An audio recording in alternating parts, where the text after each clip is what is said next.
প্রিয় শিক্ষার্থীরা, আজ জীববিজ্ঞান দ্বিতীয় পত্রের প্রথম অধ্যায় এবং দ্বাদশ অধ্যায় পর্যন্ত যে টপিকগুলো তোমাদের পড়তে হবে সেগুলো নিয়ে আলোচনা করব। প্রথম অধ্যায় শুরু করছি। প্রথম অধ্যায় হচ্ছে প্রাণীর বিভিন্নতা ও শ্রেণীবিন্যাস। প্রাণীর বিভিন্নতা ও শ্রেণীবিন্যাস থেকে তোমাকে কী কী পড়তে হবে আমি বলছি। অবশ্যই পড়তে হবে প্রাণী বৈচিত্র্য কাকে বলে একটু জানতে হবে, দ্বিস্তরী এবং ত্রিস্তরী প্রাণীর মধ্যে পার্থক্য, তারপর তোমার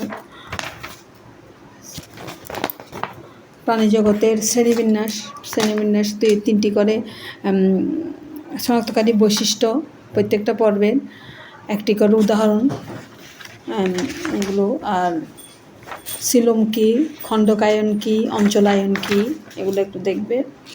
তারপর তোমার দ্বিপদ নামকরণ কাকে বলে, দ্বিপদ নামকরণের নিয়মাবলী, ISBN, ISZN অ্যাব্রিভিয়েশনটা একটু লাগবে। নন কর্ডাটা প্রাণীর শ্রেণীবিন্যাস পর্ব পর্যন্ত এটা তো বলেছি। তারপর এটা ভালোভাবে শিখতে হবে প্রাণী জগতের পর্বগুলোর নাম, দুটি করে শনাক্তকারী বৈশিষ্ট্য এবং উদাহরণ। তারপর প্রাণী জগতের যে কর্ডাটা পর্বের শ্রেণী পর্যন্ত কর্ডাটা পর্বের শ্রেণীবিন্যাসটা করতে হবে তোমাদের।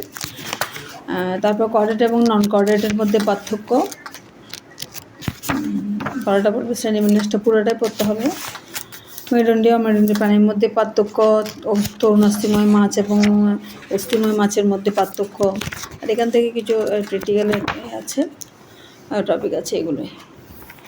এটা হচ্ছে প্রথম অধ্যায় থেকে তোমাদের এতটুকুই লাগবে। দ্বিতীয় অধ্যায় আছে প্রাণী পরিচিতি। দ্বিতীয় অধ্যায় হচ্ছে প্রাণী পরিচিতির মধ্যে তিনটা প্রাণী তোমাদের সিলেবাসে আছে, হাইড্রা, রুই মাছ এবং ঘাসফড়িং। প্রথমে দেখি হাইড্রা থেকে কী কী করতে হবে।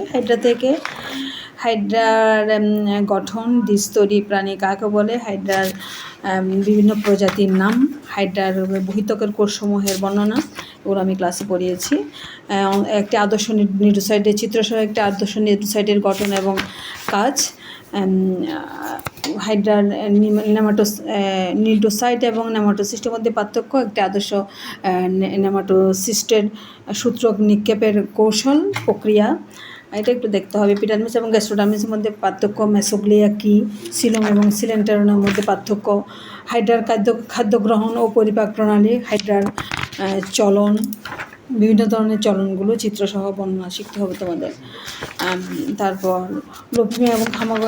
লুপিং বা হামাগুড়ি এবং সামারসল্টিং বা ডিগবাজির মধ্যে পার্থক্য, মোস্ট ইম্পর্ট্যান্ট প্রশ্নটা। তারপর হাইড্রার জনন, হাইড্রার যে নিষেক এবং পরিস্ফুটনের ধাপসমূহ শিখতে হবে। হাইড্রার সমবন্টন, মৃতজীবিতা কি, ইম্পর্ট্যান্ট একটা প্রশ্ন আছে এখানে। মৃতজীবিতা কি, শৈবাল এবং হাইড্রা কীভাবে পরস্পরের কাছ থেকে নিজেরা উপকৃত হয়, একটা প্রশ্ন আছে, ওটা একটু পড়ে নেবে। হাইড্রা কেন নিডারিয়া পর্বভুক্ত প্রাণী। এরপর আসো ঘাসফড়িং থেকে তোমার ঘাসফড়িংকে কেন পতঙ্গ শ্রেণীভুক্ত প্রাণী বলা হয়, এগুলো আমি ক্লাসেও বলেছি। ঘাসফড়িংয়ের দৈহিক গঠন, পুরুষ ঘাসফড়িং এবং স্ত্রী ঘাসফড়িংয়ের মধ্যে পার্থক্য, তারপর তোমার ঘাসফড়িংয়ের বহির্গঠন, অন্তর্গঠন, পৌষ্টিকতন্ত্রের গঠন, তারপর ঘাসফড়িংয়ের মুখোপাঙ্গ অবশ্যই লাগবে, যেহেতু এটা প্র্যাকটিক্যাল আছে তোমাকে আমাদের মুখোপাঙ্গটা লাগবে। তারপর মুক্ত এবং বদ্ধ রক্ত সংবহনতন্ত্রের মধ্যে পার্থক্য, ঘাসফড়িংয়ের রক্ত সংবহনতন্ত্রটা লাগবে। তারপর একটা মোস্ট ইম্পর্ট্যান্ট প্রশ্ন আছে, যেটা হচ্ছে পুঞ্জাক্ষী কী, পুঞ্জাক্ষী হচ্ছে দর্শন কৌশল, ঘাসফড়িং যে দর্শন কৌশল তার বর্ণনা।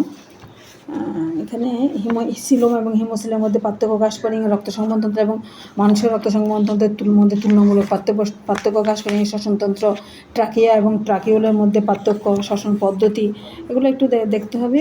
আরেকটা হচ্ছে দর্শন কৌশল, একটি আদর্শ ওমাটিডিয়ামের গঠন, পুঞ্জাকে যেটা বলছিলাম, ওমাটিডিয়ামের চিত্রসহ গঠনটা অবশ্যই লাগবে, এবং উজ্জ্বল আলোতে ও স্থিমিত আলোতে যে প্রতিবিম্ব সৃষ্টি করে দর্শন কৌশল, এটা লাগবে তোমাদের পড়তে হবে। সুপারভিশন এবং মোজাইক প্রতিবিম্বের মধ্যে পার্থক্য।